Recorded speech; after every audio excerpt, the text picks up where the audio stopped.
So here we are talking about flying on roller coasters, and Rachelle Boudry from Fox 47 says, well, I jump out of airplanes. I don't have to go on roller coasters. I don't mean to upstage you, but Maybe you yes. didn't say it that way. You probably didn't say it. I jump out of airplanes. Well, can I add it was also in Colorado? Wow. At elevation. Yes. And you lose your breath. When the first time you jump out, first of all, I told the guy, you have to push me. I'm not going to do this willingly. And then your first instinct is your mouth to go open. Yeah. And then all of a sudden your mouth goes dry, so you have to shut it. It's so hard to breathe. Why did you do this? Well, I was visiting a friend in Colorado, and she said, why not? Let's do it.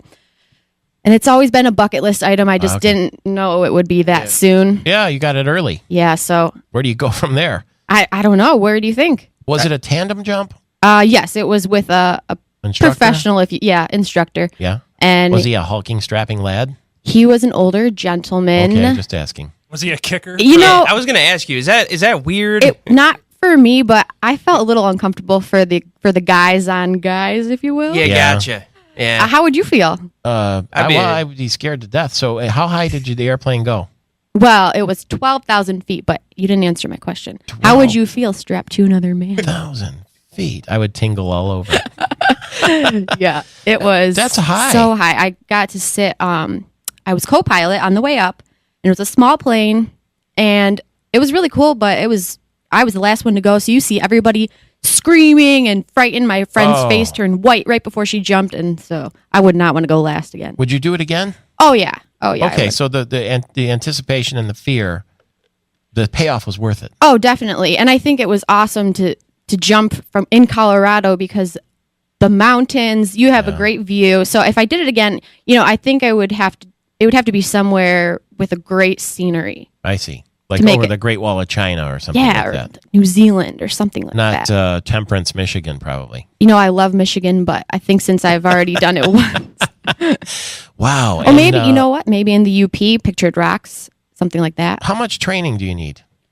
Oh, we were there at like 7 a.m. and jumped in an hour. That's it? Yeah. And I was so scared. I wasn't even listening to the guy. He's like, pull the tennis ball when I say this. So we're up in the air, and I'm like, I don't know what to do. Did you have to do anything? You just pull. There's a tennis ball, and you pull that to release the parachute. Oh. That's the only thing I was in charge of doing, which I was a little bit scared being in charge of. Release the parachute? Oh, out of the... When you're in the air. So it wasn't a static jump? I mean, no, you're free falling for 1 minute. And that's... Oh my God. Yeah, you don't even have time to feel your stomach jump. That's how intense it is. And somebody else jumps out with you and takes a video of you, so I have embarrassing proof. Oh, we could put that on Fox 47. Oh, yeah. So then he tells you while you're flying, pull the chute, pull the chute. Yep. There's a signal. I don't even remember. It was kind of one of those things that it hits you afterwards, and you have an adrenaline rush the entire day. Yeah. And he's there to pull it in case you forget. Sure, yeah. Was it jarring when the wind hits the chute and you slow down?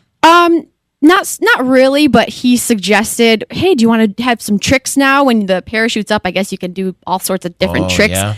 And I'm one of those people that carnival rides, I could do any Cedar Point ride all day, but carnivals, they just turn my stomach. And that's what it felt like. So I said, whoa, buddy, put on the brakes. Was it peaceful? Because then you float for a long time, right? Yeah, that was peaceful. Anybody would enjoy that. Were you clutching, like my hands would be clutching the thing, thinking I'm going to be the one the snap breaks for, Oh, yeah. No, I wasn't scared at all. This guy knew what he was doing. Mm-hmm. I had confidence in him. Soft landing? Yeah, actually, it's in some gravel type. And so that's another thing you practice. You put your legs up so that you can kind of like have brakes going on. Is Tony making fun of me? No. No, I'm just amusing myself. How much did it cost? Oh, it was, I think, about $250, and then about $100 or so for the video. But hey, got to pay for the video if you're going to do it, Well, congratulations. That's amazing. I'm never, I always fascinated. I'm State Representative Wayne Schmidt sitting here like, why am I here? We're talking about jumping out of airplanes. But divers and people that parachute to me are fascinating because they always have stories to tell. Rachelle, thank you very much. Thank you. She's like some superhero. Now we can't even go on roller coasters anymore because we feel like sissies. Yeah, I mean, big deal. I was just talking about the Representative Schmidt out there about how I was too much of a chicken to go on the top throw dragster at Cedar Point. Yeah. She's jumping out of planes. Watch this. road funding is in free fall. Thank you.